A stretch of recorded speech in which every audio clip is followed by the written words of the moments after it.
What's up everyone, this is Soul with another video, and just a little bit earlier I managed to squeeze myself into a little bit of a Q&A with Game Director Ion Hazzikostas. It was kind of a group interview. It was a bunch of content creators that were able to slam him with a bunch of questions, and he was able to answer a few of them. They weren't exactly like game-breaking or like, whoa, mind-blowing, but I'm going to share what I have learned. So if you don't mind, like the video, subscribe for more content, and let's first talk about why some things on the roadmap with regards to holiday updates, why they were shifted away. His reason was because, well, there are things that managed to make it into the 10.05 patch. Some things have been shuffled around, and that's just kind of how things go. So nice, easy start to the Q&A. We asked about the patch cadence and how certain patches are for certain audiences, that he said. That a point one patch is going to be like the really big one with progression, competitive content, raids, PvP, Mythic Plus, new zone, and so on and so forth. Whereas the point five and the point seven patches, it might include some of those things or complements to those things, but those are more focused on different audiences. Now, in this case, with 10.05 and 10.07, it's more of the so-called casual audience with the likes of the trading post and the zone that's going to lead us in to the 10.1 content, which also led us to another question with regards to 10.07 patches. Are they happy? We asked, are you happy with these being like preludes to the new season or the new patch? And his answer was yes. And I like that too. Part of what he was trying to do as well during this Q&A was to turn that back on us. It's like, okay, how do you feel about the patch cadence? How do you feel about patches 10.07 or the upcoming 10.17? The team does seem to be pretty happy with what they're doing right now, and so they're pushing forward with this entire roadmap, including 10.17, which will also include a kind of prelude or prologue to what's coming in Season 3 of Dragonflight. Personally, I'm liking these a lot because it gives us a chance to kind of spread the love a little bit. And I keep trying to talk about this. I do a terrible job each time talking about it, but it's way better to have these bits of content be spaced out and give the devs time to create these and polish them, rather than to try to cram it out at the start of an expansion and then have it be gated by like time gates, or just kind of have it sit there for a little while and then for it to come in and not feel nearly as good as it would have if they had more time on it. We asked about conquest boxes, or you take some conquest, you buy a thing, and you can trade that down to alt. That seems to not exactly be a plan at the moment, or at least it's not set in stone by the WoW team, but it sounds like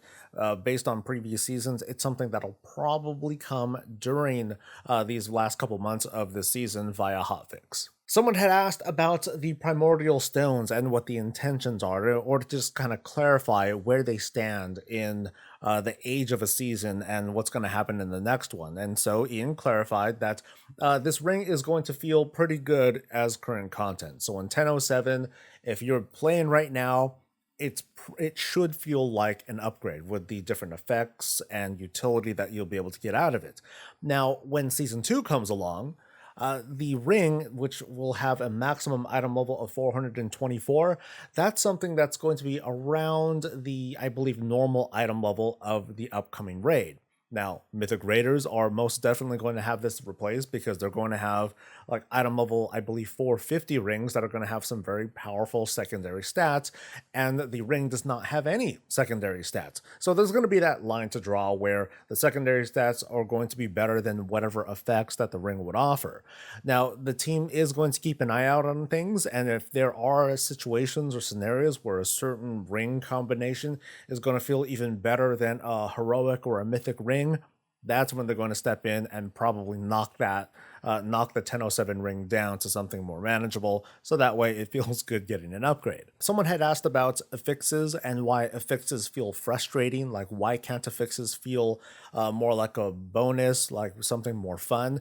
And he had talked about, in earlier interviews, he had talked about how they want to have the affixes to have more of a kiss curse feeling. That's something that they're exploring a little bit more, but particular to this conversation, it was kind of funny. Ian brought up the notion of, well, mythic raids, those have more mechanics. Are you suggesting that mythic raids have some sort of mechanic there that just makes it easier? That's obviously not the takeaway that we're trying to get here, but more so that, well, things like affixes, higher difficulties ought to yield better rewards, greater things. Personally, I think that with 10.1 coming and the fact that we're not going to have a seasonal affix anymore, it's going to kind of shift the focus, or at least shift the conversation a little bit away from, hey, we have all these affixes, all these things to handle, and it's going to move towards addressing specific things. Like one person in the chat had mentioned, well, I really hate it when this one mechanic happens and then quaking happens and then everyone's dead. There's nothing we can do about it. That's very frustrating, which is true.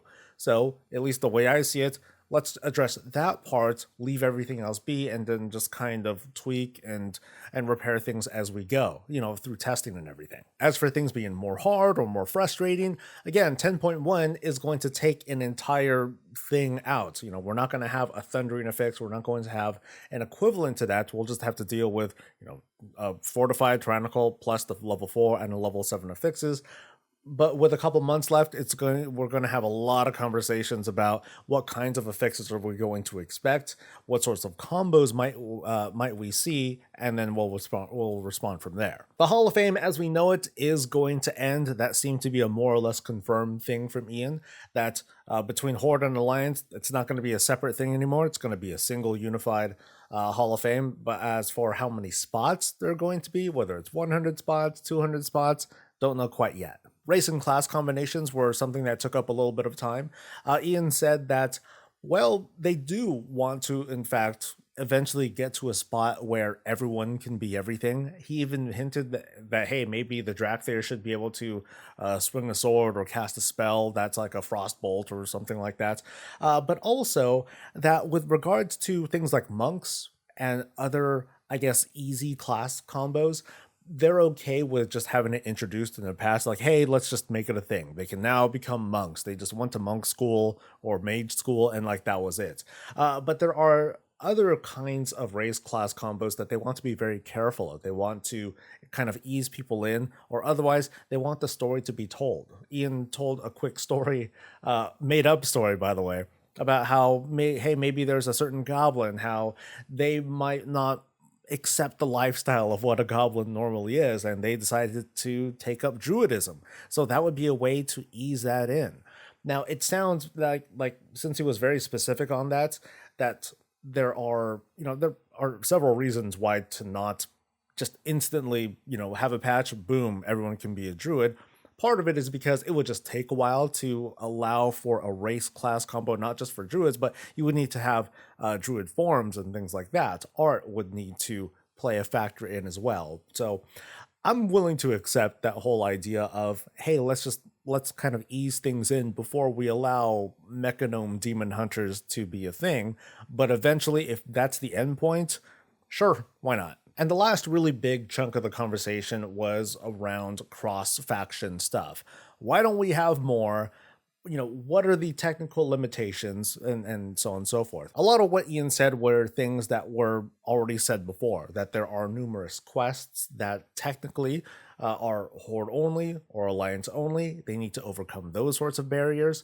But more than anything, I guess his answer was more philosophical, that we don't want people to log in one day and then all of a sudden orcs and trolls are just running through Stormwind, or that, humans are taking selfies inside of Garrosh's big house, whatever that thing is called. They don't want it to be that easy. They don't want to, they want to eventually have the pillars that separate that make up this whole faction divide. They want to slowly dissolve them, but they don't want to just knock it down and see everything just kind of crumble and then sort out the mess afterwards. They're being conservative deliberately. They still want Warcraft to feel like Warcraft, but they want to kind of, I guess they want us to look back and be like, okay, Warcraft has changed over this period of time where it was like this and then it became like this. They don't want it to be like, okay, it was like this and then one patch later everything changes and it's like it feels like a totally different landscape. Just like race class combos, the story just needs to be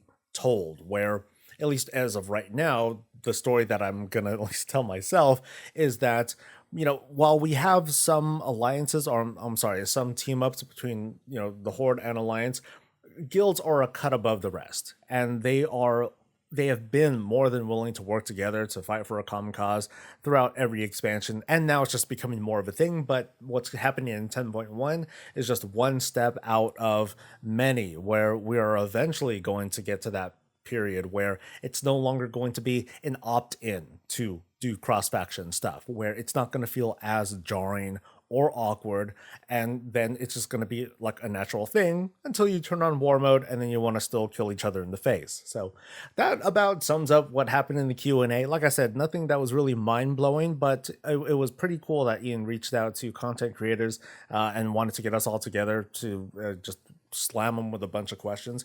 My hopes are that he does more of these. He seemed pretty excited and pretty happy to do them. So we're just going to hope for the best on that. And that's all I've got. So let me know what you think. Leave a like, subscribe for more content. Stay safe, stay healthy, and stay breezy.